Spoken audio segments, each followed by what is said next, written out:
What you see here is $10,000 on the table. You can take this money as a loan, but I will charge you a little bit of interest rate. Like most people, you take the money and you go buy a nice car. But in 10 years, it's time to pay me back. And because of interest rates, now you owe me $20,000 and not 10. You will say, I don't have money to give you. And if you don't, I take your car and a piece of your house. This is how debt works. And after 3 years of traveling the world, I noticed that this is exactly what China is doing. For example, take the small island nation of Sri Lanka. This developing country needs money and China has a lot of it. So Sri Lanka took billions of dollars in Chinese loans. It was easy money just there to be taken. And with that, they built skyscrapers, highways, airports, and shipping ports. The country grew and prospered. But few years later, this easy money came with interest rates, and Sri Lanka was so much in debt that it couldn't pay back China its money. And the only way out was to give China control of what they had built.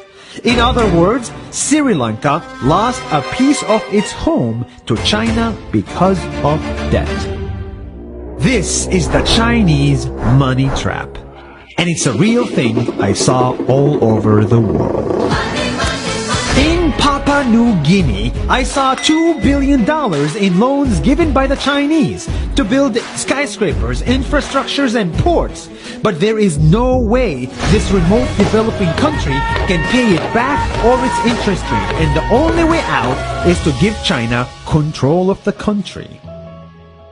In the Maldives, Pakistan, Malaysia, Laos, Kazakhstan, Mongolia, Egypt, Kenya, and South Africa,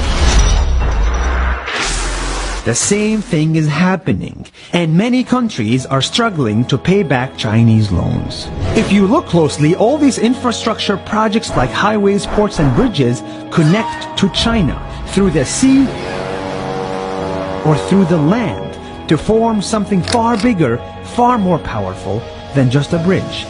A new Silk Road.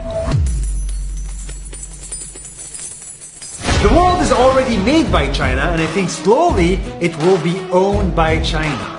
Don't get me wrong, building bridges, ports, highways, and airports is a great thing for the people in the country, but they come at a very high cost. And when these countries can't pay back the loans, these countries will lose their homes. One thing my parents had taught me is that there's no such thing as a free lunch or a free ride. So if we're not careful with our money or other people's money, then we better start learning Chinese. 下周见。